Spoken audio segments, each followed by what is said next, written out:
오늘 여기에 보면 하나님이 전도에 미련한 것으로 구원하려 하셨다, 이런 말씀을 하고 있습니다. 자, 전도에 미련한 게 뭘까?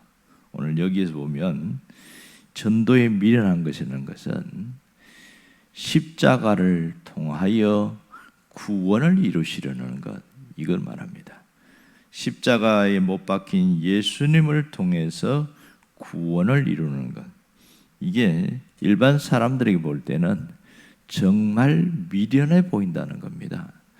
십자가는 일반 시각에서는 저주받은 것이고 사형받을 만한 죄 지은 사람들이 죽는 곳이기에 이게 굉장히 미련하게 보인다는 거예요. 왜 이렇게까지 하셨냐? 하나님이 하신 이유가 있어요. 그것은 사람들이 갖고 있는 지혜가 아무리 커도 하나님의 지혜에 따라올 수 없다, 이렇게 이야기합니다. 오늘 여기 보니까 그들이 이 세상이 자기 지혜로 하나님을 알지 못함으로 이랬어요. 그 사람들이 갖고 있는 지혜가 아무리 탁월해도 아무리 그걸로서도 하나님을 알 수가 없다는 거예요. 볼 수도 없고 들을 수도 없고 깨달을 수도 없고 하나님을 모른다는 겁니다. 그러니 하나님이 쓸 수 있는 방법은 사람이 볼 때 미련하게 보이는 그것이 최고의 방법이다. 그래서 십자가를 통하여 구원을 이루신다, 이렇게 이야기합니다. 하나님은 그들이 볼 때에, 세상 사람들이 볼 때에 아주 미련한 방법처럼 보이는 그 십자가를 통해서 믿는 자들을 구원하는 것을 기뻐하셨다, 이렇게 말합니다. 결국은 사람들의 모습 속에서 그 미련한 그 십자가는 우리를 구원하는 능력인 것을 알 수 있습니다. 이 전도는 바로 하나님이 가장 기뻐하는 일이 이유가 여기에 있습니다. 하나님을 기쁘시게 하기를 원하는 사람들은 하나같이 이 세상 사람이 보는 미련한 방법인 이 십자가를 전했습니다. 전도가 우리의 관심사가 되어질 때 나는 하나님을 최고의 기쁘시게 하는 자로 살아간다, 그렇게 말할 수 있는 것이죠. 사람들은 전도 안 하려고 이런저런 생각을 참 많이 합니다. 그래서 끌어낸 게 하나가 뭐냐, 전도는 은사가 있어야 한다, 그렇게 생각합니다. 실상 그렇게 보여요. 어떤 분은 보면 전도는 특별히 잘하는데 저분은 전도에 은사가 있구나, 그렇게 생각되어집니다.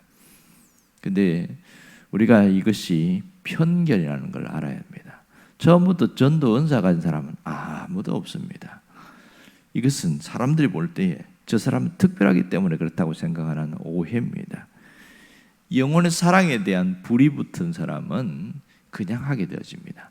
왜 은사처럼 보이냐 하면 훈련이 되어졌기 때문에 처음에는 서툴고 어색하고 그런데 훈련되면 가능한 겁니다. 제가 훈련받아 보니까 전도는 은사가 아닙니다. 저는 전도 은사가 아예 없어요. 아예.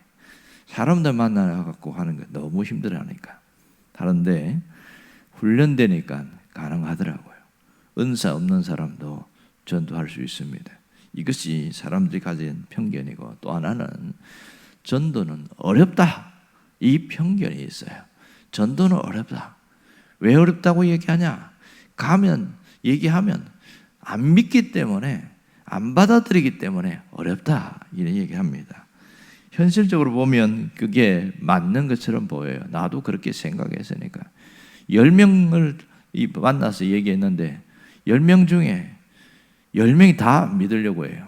그러니 전도가 어렵죠. 내가 봐도 그래요. 근데 이게 왜 편견이냐? 전도는 내가 하려고 하니까 안 되는 거예요. 그래서 제가 바꿨어요. 내가 하려고 하는 것을 버리자. 전도는 오직 성령이 이끄시는 대로 해야 전도가 쉬워집니다. 이 원리를 모르면 자기가 하려고 나서게 되죠. 그러면 백전백패입니다. 왜냐하면 전도가 영적인 싸움이 있기 때문에 한 영혼을 구원하는 것은, 이거는 한 나라가 바뀌는 만큼 어려운 일이다. 어떤 분이 그런 얘기했어요. 그만큼 돌아오는 게 어렵습니다. 왜냐하면 신분이 달라지기 때문에. 그러므로 이건 성령의 역사가 있어야 하는 거죠. 그래서 어떻게 바꿨냐? 내가 할 수 없으니까 성령께서 역사해 달라고 기도하는 거죠. 저는 심부름만 하겠습니다. 그런 마음을 먹으니까 달라지는 거예요. 현장에 나가는 건 어려운 건 사실이에요. 하지만 저 사람을 구원하려고 그렇게 애 안 써도 되더라고요. 심부름만 하면 되니까. 이러니까 전도의 개념이 깨지기 시작하는 거예요. 내가 구원하려고 하면 정말 어려운 건 사실입니다. 또 하나는 뭐냐면 전도는 상대방을 귀찮게 하는 것이다. 이런 생각을 갖고 있는 사람이 있어요. 상대방을 귀찮게 하는 거다. 안 믿으려고 하는데 자꾸 믿으라고 그러니까 귀찮다는 거예요. 또 미안하기도 하고 그런 생각을 갖게 되어집니다. 이게 우리가 갖고 있는 편견이에요. 누구의 입장에서 생각한 거예요? 그 사람 입장에서 생각한 거죠. 만일 귀찮게 하는 것이라 생각하고 그냥 편안하게 그냥 나 안 귀찮게 할게 이러다가 갑자기 덜컥 죽어버리고 지옥 가면 그 책임 누가 집니까? 그 책임 누구한테 묻겠어요? 가장 가까이 있는 하나님이 보낸 그 사람에게 묻지 않겠습니까? 결국은 뭐냐면 이 전도는 상대방을 귀찮게 하는 게 아니고 그 사람을 돕는 일인 거죠. 영혼에 대한 사랑이 있으면 가능합니다. 가장 이게 소중한 일인데 좋은 관계 안 깨뜨리려고 그저 좋은 게 좋다고 이렇게 해서 하다 보니까 그런 편견들이 생긴 거예요. 우리가 가져야 될 의식은 전도는 세상에서 가장 귀한 일이라는 것을 머릿속에 박혀야 됩니다. 이게 패러다임이라고 하는데 이것은 그냥 되는 게 아니에요. 끊임없이 말씀 앞에 내가 엎드릴 때에 어떻게 하든지 전도는 가장 귀한 일이다. 하나님이 기뻐하는 일이다. 하나님이 가장 기뻐하는 자는 복음 전환자다. 누가 가장 기뻐하냐? 나다. 이러면서 자기를 자꾸 이야기하면 가게 되는 거예요. 이게 실제 그 성경에 맞거든요. 이게 그런데 자꾸만 이 악한 영들은 우리의 생각 속에 파고들어서 자꾸만 이런 생각을 집어넣어서 전도는 은사기 때문에 나는 은사 없어서 못한다 그러고 전도는 어렵기 때문에 나는 못한다 그러고 전도는 상대방 귀찮게 하는 일이기 때문에 귀찮게 하면 너무 그렇잖아. 이렇게 해서 자꾸만 우리의 생각을 자꾸 바꾸어서 못하게 하는 거예요.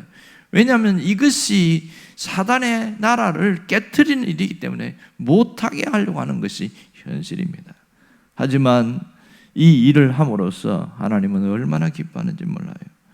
제가 설교를 준비하다 보니까 어떤 분이 예수를 늦게 믿었는데 그 하나님이 주신 마음이 영혼 사랑의 마음이었어요. 이분이 직장 생활하면서 전도를 잘 못하는 거예요. 똑같아. 전도해도 안 되고 아무개 분은 전도도 잘하는데 나는 못하고 이렇게. 그래서 자일 피일 미루고 전도는 되냐? 그렇지만 자꾸 이제 전도에 대한 부담감이 있으니까 얘기하고 하는데 그게 잘 안 되는 거예요. 그러다가 그만 젊은 나이에 시한부 인생을 살게 됐어요. 안타까운 일이죠. 50대에 암에 걸렸어요. 마음이 참 아프더라고요. 이분이 머리가 이제 항암 치료 받는데 머리 다 벗겨지고 그렇게 누워 있는데 가만히 누워 있으면서 내가 이렇게 죽으면 하나님 앞에 뭐가 되겠나 이런 생각이 들더래요. 그래서 그 병상에서 기도하다가 또 하다가 자기가 모아놓은 돈을인데 죽기 전에 이거라도 내가 써야 되겠다. 그래서 남편한테 부탁을 한 거예요. 사실 내가 예수 믿고 전도하라고 하나님이 이렇게 저렇게 하시는데 돈 번다고 내가 못하고 그러다가 그만 몹쓸 병에 걸렸는데 내가 죽기 전에 소원이다고 그러면서 자기 그 아는 사람 명단에 쭉 리스트를 보여주면서 이 사람들이 믿든지 안 믿든지 꼭 믿었으면 좋겠다 그런 마음을 가지고 얘기를 하면서 꼭 들어주면 좋겠다 이렇게 하는 거예요. 내가 들어주지 그러는 거예요. 저기 18K 십자가 이 반지를 만들어서 그걸 갖다 주면 좋겠다 이렇게 하기는. 그거 왜 굳이 그렇게 18K 금반지 하려고 안 하네. 그거라도 갖고 있으면 내가 생각날 거고 그걸 갖고 있으면 믿지 않겠나 이렇게 생각을 해서 이제 한 사람씩 이제 방문하고 오지 않습니까? 그러면 그 반지를 주는 거예요. 꼭 예수 믿어야 된다 이러면서 그 반지를 주는 거예요. 아, 괜찮다고. 나중에 보니까 열어보니까 십자가 금반지였어요. 그렇게 해서 그걸 100개를 주문했습니다. 그래서 도대체 돈이 얼마일까 제가 궁금하더라고요. 18개에 하나 요즘 얼마냐면 28만 1,600원 합니다. 그러니까 100개 하면 와이고야 2,800만 원 어마어마한 돈을 썼네 이런 생각이 드는 거예요. 근데 그분이 남아있는 거 있죠. 다 못한 것은 남편한테 부탁을 하면서 누구가 좀 전해달라 이렇게 이야기합니다. 결국은 그걸 전하고 그렇게 해서 이분은 돌아가셨어요.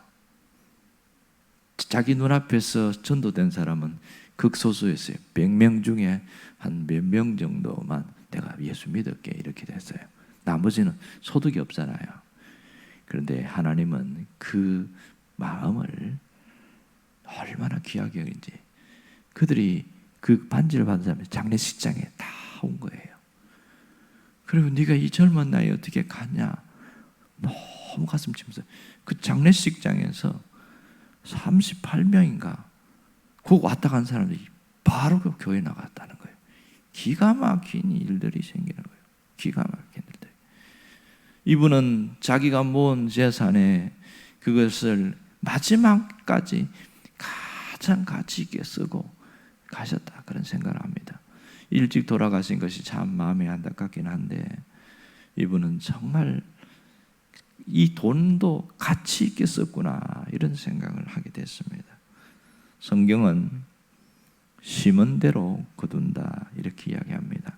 이것을 부정적으로 보는 사람은 두려움을 갖지만 하지만 하나님 앞에서 내가 뭘 심을까? 뭔가 심으려고 하는 사람들은요 어떻게 하든지 내가 갖고 있는 재능이든지 내가 갖고 있는 뭔가 가진 것 그걸 갖고 심으려고 애를 쓴다는 거예요.